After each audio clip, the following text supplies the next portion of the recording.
to the TU Market Show. In this episode we will look at how history is slowly repeating itself. We all know that many historic events tend to have the tendency to repeat themselves. Even weather events repeat themselves. We have the rise and fall of leaders, they always repeat themselves. Religious events always repeat themselves. Wars and famines are events that always repeat themselves. Even empires, they come and go. You've got the Ottoman Empire, French Empire, Roman Empire, Persian Empire, and the Russian Empire, and the British Empire, and many, many more. They've come, they've gone. They repeat themselves.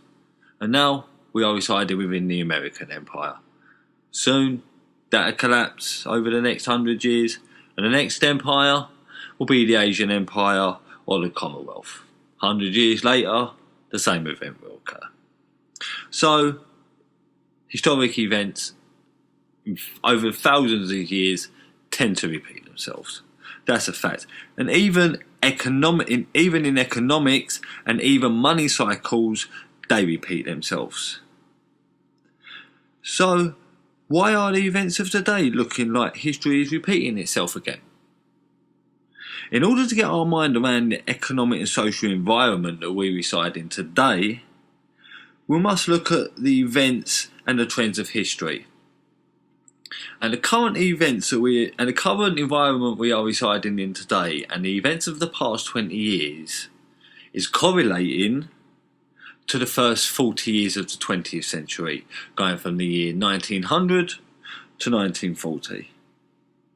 So in this episode, we will look at the trends and events for the first 40 years of the 20th century, going from 1900 to 1940, and the 14 years going from the first 40 years of the 21st century, going from the year 2000 to today, and to the next 22 years up until the year 2040. Now, for the first 40 years of the 20th century, we're going to focus on economic booms and economic busts, and we're going to focus on the populism. Basically, populism is political hostility and the rise of nationalism, fascism, the rise of far left and the far right, certain sort of feelings of anti-internationalism, anti-globalism, pro-country, patriotism. Basically, those are all the cluster effects and byproducts of populism. Now, let's look at the first 40 years of the 20th century. In the year 1901, we had a financial panic. It was caused by a railway battle related to the financial control of a company called the Northern Pacific Railway.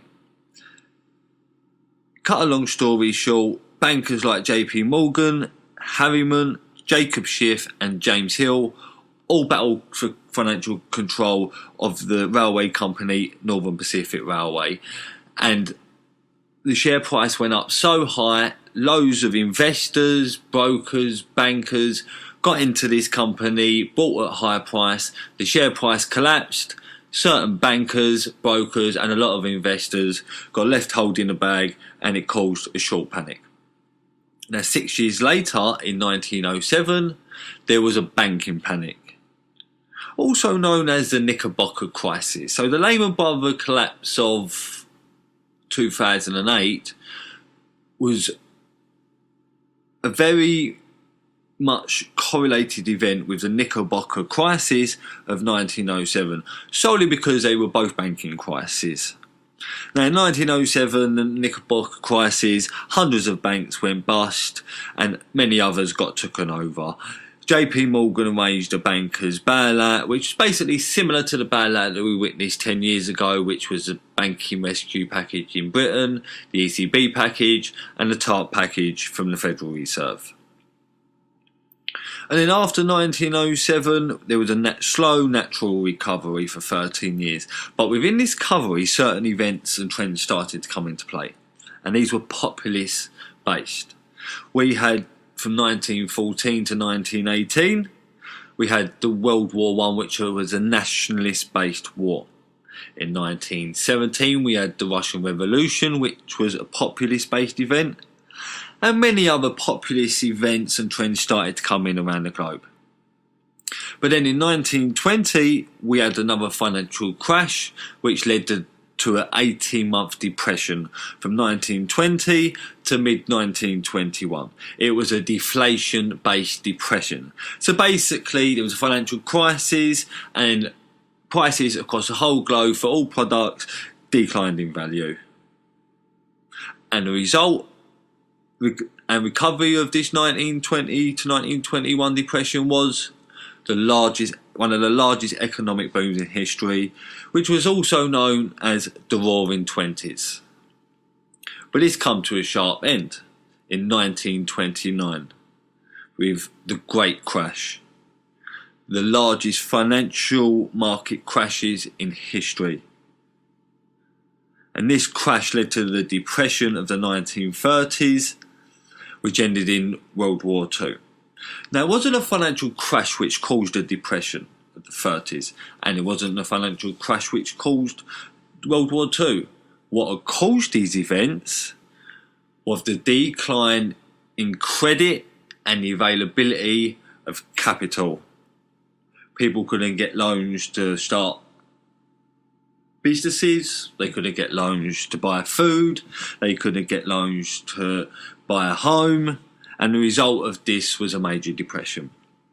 And the effects of this depression was a major trend in populism.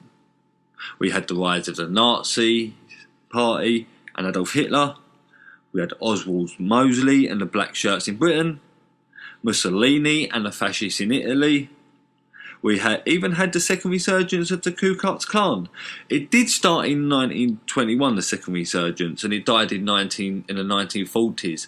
But in the early 30s, it did rise to a major level. And at one point, based on its 100% Americanism campaign, which was kind of like the Aryan campaign, which was driven by the Nazi Party, just not as nationwide. At one point, 4 to 5 million members were estimated to be part of the KKK. Now, that was population-wise, that was between 12 and 15% of all America. So we were talking during the 30s, not only just in America, Germany, Britain, but across the whole globe, populism went rife. So over the 40 years of the first 20th century, in summary, we had a bipolar period of financial booms and economic busts and volatile increases and decreases in populist events and agendas. Now let's go from the year 2000 to the year 2040. Now, in 2001, 100 years after the 1901 crash, we had the dot-com crash and the 9/11 terrorist attacks. And this caused a short, sharp recession, which was basically, the bottom line was tech and internet stocks went bandy, the market sunk, and there was a short recession, and a lot of companies went bust. I think it was a high ratio of American tech companies went bankrupt over the space of 6 months. We had other negative events that come into play, like Enron and the financial scandals. But it was a quick recovery. 6 years later, we had the banking panic of 2007 and 2008. It started across the globe slowly with the subprime mortgage meltdown in 2007. We had the bank run on Northern Rock in 2007, us Brits will remember, and it led to various other banking and insurance company failures in 2008, the takeover of Bear Stearns, the AIG bailout, and the Lehman Brothers collapse, which caused the credit crunch of 2009 and 2010. Now, the similarities between the banking crisis of 2007 and 2008 is that what made us recover was a package conducted by, and which included all the banks across the globe. Well, the majority of the banks across the globe. Just like the JP Morgan bankers' bailout in 1907, but conducted by central banks, and it was conducted globally. Basically, what Han Paulson done in 2008, JP Morgan done in 2007. And yes, we have recovered from 2010, 2011 onward. But since there has been other events and trends that have come into play, just like they have post the 1907 crash. And these are populism-based events. Now here is a chart from Ray Dalio, the world's largest hedge fund manager of Bridgewater Associates. As we can see from the recent trend, we will see that in 2012, populism levels have slowly been moving upwards on a high trajectory. And since 2012, yes, we have witnessed this, not just in America, Britain, but across the globe. Donald Trump won the 2016 election based on populist policies. We'd had the Occupy movement that sprung out post 2008-2009 crash. We had the rise of Marine Le Pen. We had UKIP and other nationalist parties across Europe gain momentum. We had the riots in England in 2011, which was sort of a populist backlash against the system. We got the rise of Tommy Robinson, the rise of the far left and Jeremy Corbyn, Viktor Orban and his anti-Muslim and his anti-Jewish agendas. He's now in power in Hungary. And we've got anti-immigration and anti-globalist feelings across the whole globe. Now look at this chart. In the UK in the past 6 years, hate crime levels, the trend has increased 125% since 2012. Now these are major levels in just short periods. But what is this populism based on?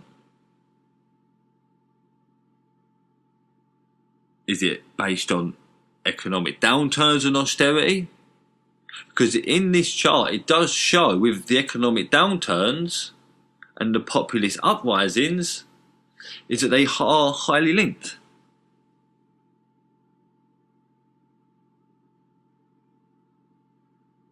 So, in order to foresee the populist trend, what we see now, and its movement and its increase, we need to look at the economic side. The better the economics, the less populism. The less better the economics, the higher populism. That's the basic formula.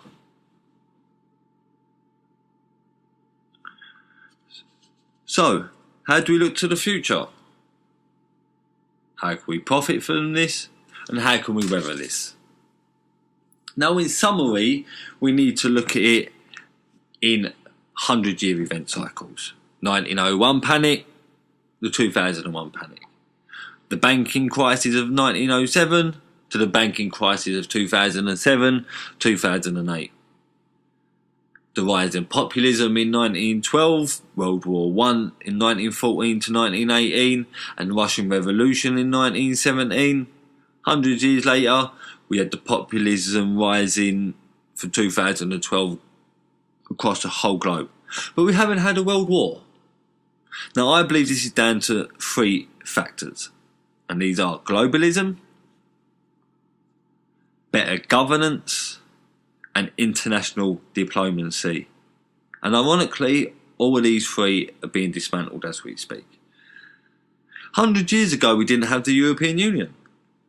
100 years ago, we didn't have entities like NATO. We didn't have the UN, the United Nations. And even 100 years ago, we didn't have nuclear bombs. Because now, nuclear bombs, as devastating as they do act as a deterrent. Now imagine if you're a country and you look to invade another country. But that country's got a nuclear bomb. Now that will make you think twice, because no matter how much you invade and how much tanks or soldiers you have, one push of that button can wipe out your whole country. So how devastating they must be, nuclear bombs do act as a deterrent. But you're never going to win with them anyway. So we are here, residing in the same environment as we witnessed 100 years ago. And yes, we can see it is all around us. We've got minor chaos in politics. We've got minor chaos creeping in law and order. We've got minor chaos in international diplomacy. Global laws, treaties, deals are being dismantled as we speak.